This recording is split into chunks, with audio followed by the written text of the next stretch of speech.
Hola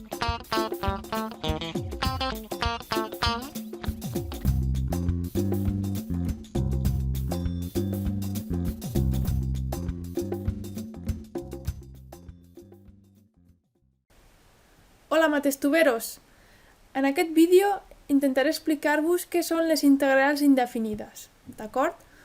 Quan estem parlant d'integrals indefinides és possible que també trobem el terme primitiva, ¿vale? Hem de saber que una integral indefinida és el mateix que una primitiva.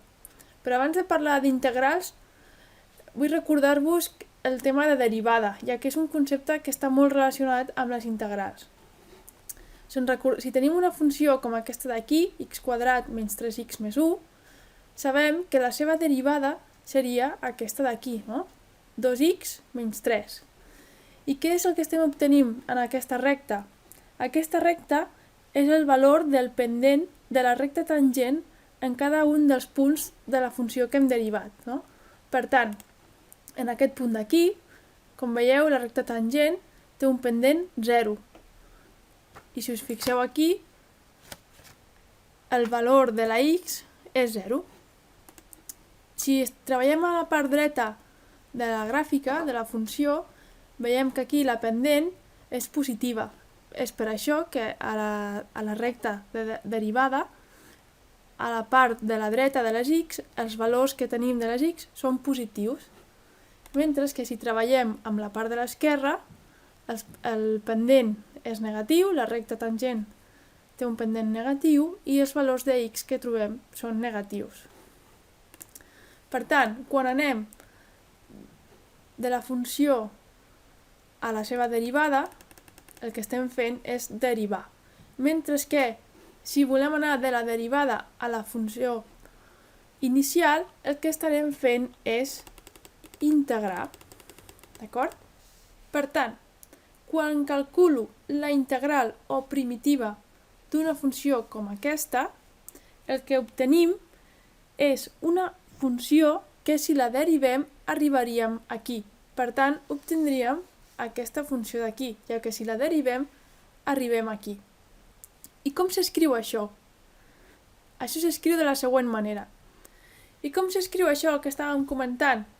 Doncs això s'escriu de la següent manera. La integral de f de x del diferencial de x. Aquest diferencial ens està indicant sobre quina variable derivem o sobre quina variable integrem. Per tant, en el nostre cas, el que voldríem fer és integrar 2x menys 3 sobre el diferencial de x. I això què ens donaria?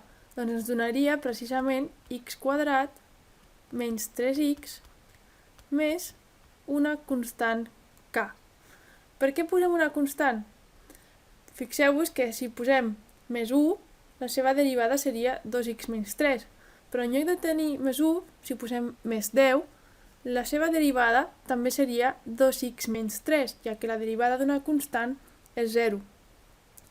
Això vol dir que el resultat d'una integral és un conjunt de funcions. Per això sempre s'ha d'afegir el valor k. D'acord? Veiem-ho amb un exemple. Imaginem que tenim aquesta funció d'aquí, que podria ser f de x igual a x al quadrat menys 3x més 2. La seva paràbola paral·lela, no? És una miqueta més amunt. Doncs si ens fixem, la recta tangent en el mínim, el seu pendent seria 0, ¿vale? I la pendent de les rectes tangents en els punts de la dreta tindrien el mateix pendent que aquesta d'aquí. Per tant, la derivada és exactament la mateixa. Si la derivem, f' de x, que ens dona 2x menys 3. Exactament el mateix que la d'abans. És per això que quan integrem una funció sempre trobarem una família de funcions. ¿Vale? Per tant, això d'aquí serà la família de funcions. Aquesta constant es coneix com a constant d'integració. Les integrals també tenen unes propietats que hem de tenir en compte a l'hora d'integrar. Per exemple, la integral de la suma de funcions o la resta de funcions és el mateix que fer la integral de cada sumant de formes independents.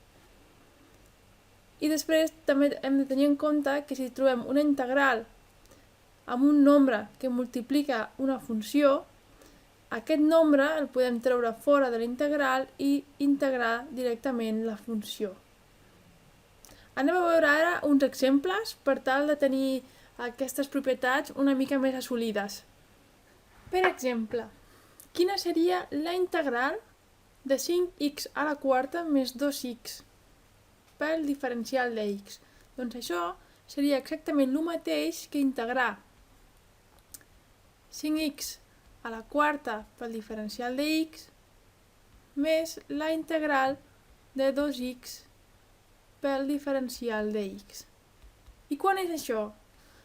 La integral de 5x a la quarta. Pensem en un número que derivat ens doni aquest valor. Seria x a la 5, veritat? Si derivem x a la 5 tindríem 5x a la quarta.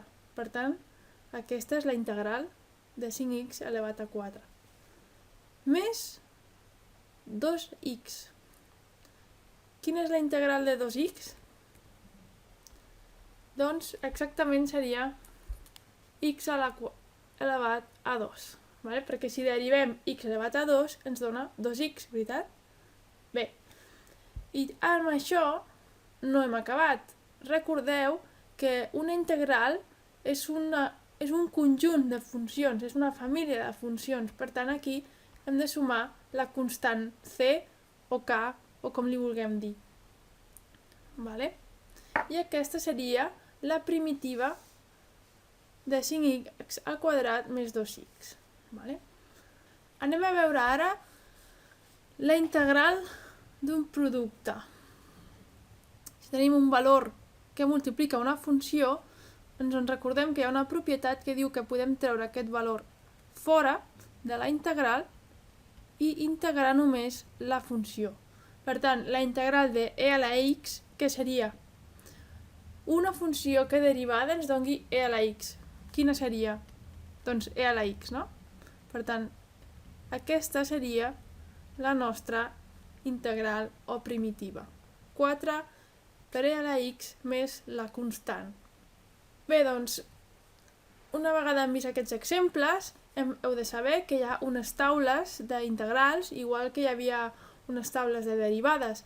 Aquestes taules les podeu trobar, aquesta taula normalment la podeu trobar als llibres de text de matemàtiques, i si no en teniu ho podeu trobar a Google, i si no podeu utilitzar l'enllaç que trobareu a la descripció del vídeo, vale, que esteu veient ara mateix.